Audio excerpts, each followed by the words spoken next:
नमस्ते बच्चों, मेरा नाम अर्शान है और आज हम लोग आपकी कक्षा 7वीं की पाठ्य पुस्तक वसंत से उसका छठा पाठ रक्त और हमारा शरीर पाठ पढ़ने वाले हैं। ये कहानी शुरू होती है दिव्या और अनिल के साथ। दिव्या अनिल की छोटी बहन है। यूं तो वह शुरू से ही कमजोर है, लेकिन इधर कुछ दिनों से उसे हर समय थकान महसूस होती रहती है। मन किसी काम में नहीं लगता, भूख भी पहले से कम हो गई है। अस्पताल में उसे डॉक्टर ने देखा तो कहा, लगता है दिव्या के शरीर में रक्त की कमी हो गई है, जांच कराकर देखते हैं। ये कहकर उन्होंने दिव्या को रक्त की जांच के लिए पास के एक कमरे में भेज दिया। वहां अनिल को अपनी ही जान पहचान की डॉक्टर दीदी दिखाई दी। डॉक्टर दीदी ने कहा, कहो अनिल, कैसे आना हुआ? अनिल ने बताया कि डॉक्टर ने दिव्या को खून की जांच के लिए आपके पास भेजा है। इतना सुनते ही डॉक्टर दीदी ने दिव्या की उंगली से रक्त की कुछ बूंदें एक छोटी सी शीशी में डाल दी और स्लाइड पर लगा दी। फिर अनिल से बोली, अनिल, तुम कल अस्पताल से रिपोर्ट ले जाना। अगले दिन अस्पताल पहुंचकर अनिल ने डॉक्टर दीदी के कमरे के पास दरवाजे पर दस्तक दी। भीतर से आवाज आई, आ जाओ। अनिल ने कमरे में प्रवेश किया तो पाया डॉक्टर दीदी सूक्ष्मदर्शी द्वारा एक स्लाइड की जांच कर रही थी। दीदी ने इशारे से पास रखी एक कुर्सी पर अनिल को बैठने के लिए कहा। अनिल वहां बैठ गया। स्लाइड की जांच पूरी होने पर डॉक्टर दीदी ने साबुन से हाथ धोए और तौलिए से पोंछती हुई बोली, अनिल, दिव्या को एनीमिया है, चिंता की बात नहीं, कुछ दिन दवा लेगी तो ठीक हो जाएगी। अनिल के मन में जिज्ञासा हुई। वह बोला, दीदी, एक सवाल पूछूं? डॉक्टर दीदी ने अनिल से कहा, हाँ, क्यों नहीं। एनीमिया से आपका क्या मतलब है दीदी? उसने पूछा। ये जानने के लिए तुम्हें रक्त के बारे में जानना होगा, डॉक्टर दीदी ने अनिल को जवाब दिया। फिर और बोली, अनिल, देखने में रक्त लाल द्रव की तरह होता है, किंतु इसे सूक्ष्मदर्शी द्वारा देखोगे तो ये भानुमति के पिटारे से कम नहीं। मोटे तौर पर इसके दो भाग होते हैं। एक भाग वह जो तरल है, जिसे हम प्लाज्मा कहते हैं। दूसरा वह जिसमें छोटे बड़े कई तरह के कण होते हैं। कुछ कण लाल, कुछ सफेद और कुछ ऐसे जिनका कोई रंग नहीं होता, जिन्हें बिंबाणु अथवा प्लेटलेट कण भी कहा जाता है। ये कण प्लाज्मा में तैरते रहते हैं। इतना कहकर डॉक्टर दीदी ने सूक्ष्मदर्शी के नीचे एक स्लाइड लगाई, उसे फोकस किया और बोली, देखो अनिल, सूक्ष्मदर्शी द्वारा जो कण तुम्हें दिखाई दे रहे हैं, ये हैं लाल रक्त कण। स्लाइड देख मानो आश्चर्य से उछल पड़ा था अनिल। रक्त की एक बूंद में इतने सारे कण, इसकी तो ये कल्पना भी नहीं कर सकता था। वह बोला, इन्हें देखकर तो ऐसा लग रहा है मानो बहुत सी छोटी छोटी बालूशाही रख दी गई हो। हाँ, दीदी बोली, लाल कण बनावट में बालूशाही की तरह ही होते हैं, गोल और दोनों तरफ अवतल यानी बीच में दबे हुए। रक्त की एक बूंद में इनकी संख्या लाखों में होती है। यदि हम 1 मिलीलीटर रक्त लें तो इसमें हमें 40 से 55 लाख कण मिल जाएंगे।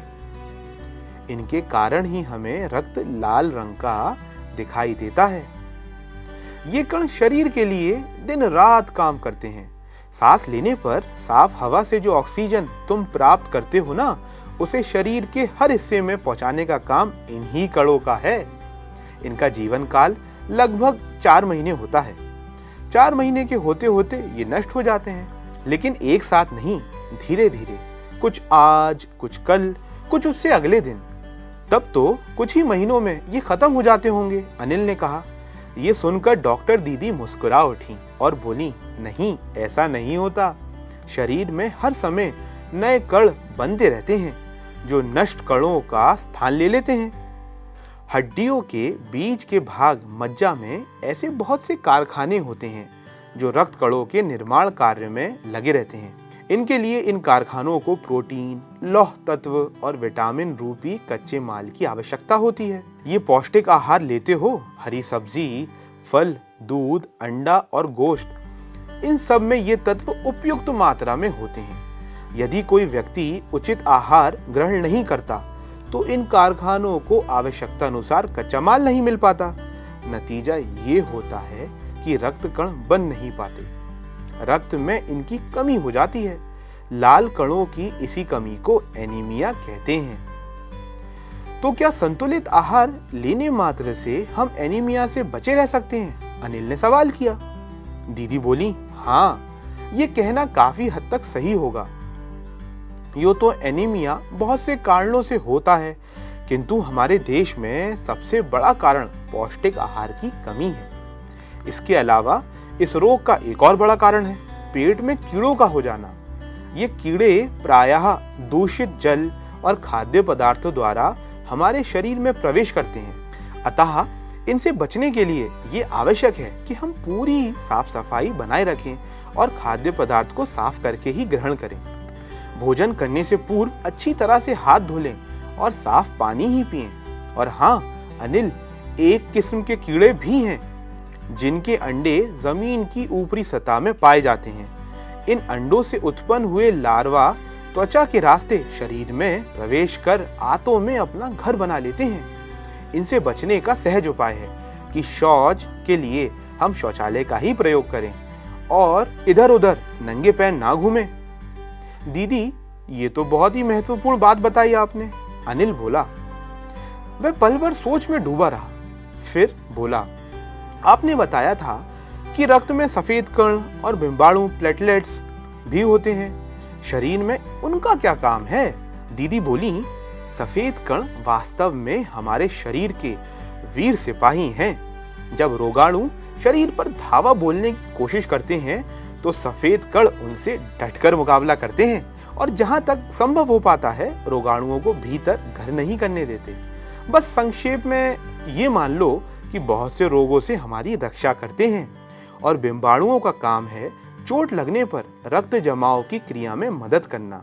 रक्त के तरल भाग प्लाज्मा में एक विशेष किस्म की प्रोटीन होती है जो रक्त वाहिका की कटी फटी दीवार में मकड़ी का सा जाल बुन लेती है। उस मकड़ी के से जाल में एक समान बिंबाणु चिपक जाते हैं और इस तरह दीवार में आई दरार भर जाती है जिससे रक्त बाहर निकलना बंद हो जाता है। अनिल बोला, पर दीदी, लेकिन घाव गहरा हो तो खून बहता ही चला जाता है। हाँ, ऐसे समय में उस व्यक्ति को जल्दी से डॉक्टर के पास ले जाना चाहिए। जरूरत पड़ने पर ऐसी स्थिति से निपटने के लिए कुछ टाके भी लगवाने पड़ सकते हैं, किंतु डॉक्टर के पास पहुंचने तक के समय में चोट के स्थान पर कसकर एक साफ कपड़ा बांध देना चाहिए। दबाव पड़ने से रक्त का बहना कम हो जाता है जो उस व्यक्ति के लिए काफी लाभदायक सिद्ध होता है, किंतु अगर बहुत अधिक रक्त बह जाए तो उसे रक्त चढ़ाने की जरूरत पड़ सकती है। अनिल ने कहा, क्या ऐसे समय में किसी भी व्यक्ति का खून काम आ सकता है? दीदी बोली, अनिल, हर किसी का रक्त एक सा नहीं होता। कुछ विशेष गुणों के आधार पर रक्त को 4 मुख्य भागों में बांट दिया गया है। जरूरतमंद व्यक्ति के रक्त समूह की जांच करने के बाद उसे उसी रक्त समूह का रक्त आपात स्थिति के लिए ब्लड बैंक से मिल जाता है।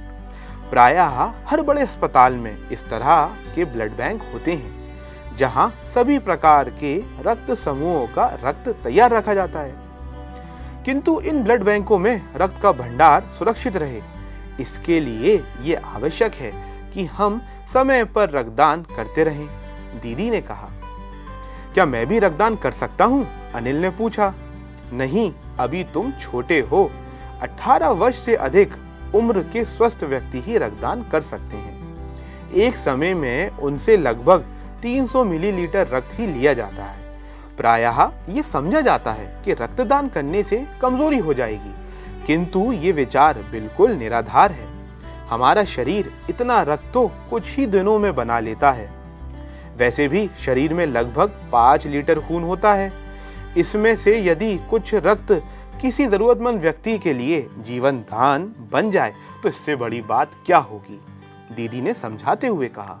अनिल ने ये बात सुनकर फौरन कहा कि ठीक है, फिर तो बड़ा होने पर मैं नियमित रूप से रक्तदान किया करूंगा। अनिल ने कहा।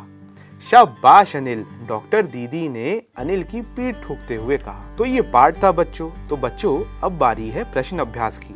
शुरुआत करते हैं पहले प्रश्न से। पहला प्रश्न है, रक्त के बहाव को रोकने के लिए क्या क्या करना चाहिए। और बच्चों, इस पाठ में हमने ये जाना कि रक्त के बहाव को रोकने के लिए हमें चाहिए कि हम घाव पे दबाव बनाएं, और उसके बाद भी अगर रक्त ना रुके तो किसी साफ कपड़े से घाव के ऊपर बांध दें ताकि रक्त ना निकले।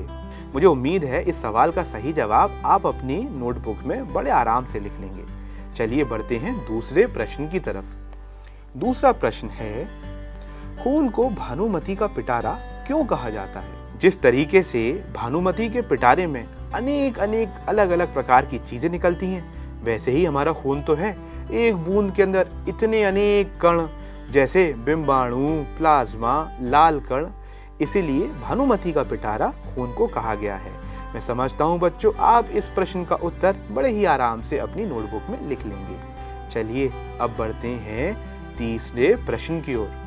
तीसरा प्रश्न है, एनीमिया से बचने के लिए हमें क्या क्या खाना चाहिए। बच्चों, इस पाठ में हमने ये भी जाना कि एनीमिया से बचने के लिए हमें संतुलित आहार लेने की जरूरत होती है। संतुलित आहार में क्या क्या आता है? हरी सब्जियां, दाल, गोश्त और अनेक विभिन्न प्रकार के भोजन। मैं उम्मीद करता हूँ आप बड़े आराम से इसका उत्तर अपनी नोटबुक में लिखेंगे। चलिए अब बढ़ते हैं चौथे प्रश्न की ओर। चौथा प्रश्न है, पेट में कीड़े क्यों हो जाते हैं, इनसे कैसे बचा जा सकता है। पेट में कीड़े हो जाने के कारण जो हमने इस पाठ में पढ़े वो थे कि दूषित खाद्य सामग्री को ग्रहण कर लेना और शौचालय में ना करना। जो कीटाणु जमीन में होते हैं, नंगे पैर घूमने पे या उनके कांटेक्ट में आने पे हमारे त्वचा के रास्ते शरीर में प्रवेश कर जाते हैं। मुझे उम्मीद है जवाब आपको मिल गया होगा। इसका उत्तर भी अपनी नोटबुक में लिख लीजिएगा। अब बढ़ते हैं अगले प्रश्न की ओर। अगला प्रश्न है, रक्त के सफेद कणों को वीर सिपाही क्यों कहा गया है। वेल बच्चों, हमने इस पाठ में ये भी जाना कि रक्त के जो सफेद कण होते हैं वो रोगाणुओं से लड़ने की शक्ति रखते हैं और हमारे शरीर के भीतर जो छोटी मोटी बीमारियां घुसती हैं उनसे लड़ते हैं और हमें स्वस्थ रखने की कोशिश करते हैं। जिस तरीके से हमारे देश के वीर हैं, वैसे ही हमारे शरीर के अंदर रक्त के सफेद कण हैं, इसलिए उन्हें वीर कहा गया है। मुझे उम्मीद है आप इसका भी प्रश्न बड़े आराम से अपनी नोटबुक में लिख लेंगे। चलिए बढ़ते हैं अगले प्रश्न की ओर। अगला प्रश्न है, ब्लड बैंक में रक्तदान से क्या लाभ है। बच्चों, जब आपात स्थिति होती है और कोई व्यक्ति खून की कमी से जूझ रहा होता है तो उसको खून चढ़ाना पड़ता है। खून चढ़ाने के लिए जो उसका ब्लड ग्रुप हो या जो 4 वर्ग खून के होते हैं उससे मिलता हुआ ही वर्ग का खून उसे चढ़ाना पड़ता है। वो खून किसी को भी तभी उपलब्ध हो सकता है जब वो ब्लड बैंक में हो, और ब्लड बैंक में खून रहने के लिए आवश्यकता है कि हम ब्लड बैंक में अपने खून को डोनेट करें। उम्मीद करता हूँ आपको इस सवाल का भी उत्तर मिल ही गया होगा। अब चलिए बढ़ते हैं दूसरे प्रश्न की ओर। सांस लेने पर शुद्ध वायु से जो ऑक्सीजन प्राप्त होती है उसे शरीर के हर हिस्से में कौन पहुंचाता है। सफेद कण, लाल कण, सांस नली या फेफड़े। तो बच्चों, इस पाठ में हम ये जान चुके हैं कि ऑक्सीजन को पहुंचाने का काम लाल कण करते हैं, अर्थात सही उत्तर है लाल कण। इसी के साथ बच्चों हम आते हैं इस पाठ के अभ्यास के दूसरे भाग पर, जो कि है पाठ से आगे। इसमें बच्चों एक सवाल मैं दूंगा और आपको 4 उसके उत्तर बताऊंगा। उसमें से आपको चुनना है सही उत्तर कौन सा है। तो आइए शुरू करते हैं। तो बच्चों, पहला सवाल है, रक्त में हीमोग्लोबिन के लिए किस खनिज की आवश्यकता पड़ती है। जस्ता, लोहा, शीशा, प्लैटिनम। बच्चों, इसका सही उत्तर है लोहा। अब बढ़ते हैं दूसरे प्रश्न की ओर। बिंबाणु प्लेटलेट कण की कमी किस बीमारी में पाई जाती है। Typhoid, malaria, filaria, dengue. तो बच्चों, इसका सही उत्तर है डेंगू। तो बच्चों, उम्मीद करता हूँ इस पाठ में आपने कई रोचक जानकारियां ली होंगी और आप भी अनिल की तरह सोच रहे होंगे रक्तदान करने की। जल्दी से बड़े हो जाइए, पौष्टिक आहार खाइए और अपनी सेहत का ख्याल रखिए ताकि बड़े होके किसी के जीवन रक्षा के सूत्र आप भी बन सकें। तब तक के लिए मैं आपसे विदा लूंगा। अगली बार हम लोग फिर मिलेंगे। धन्यवाद।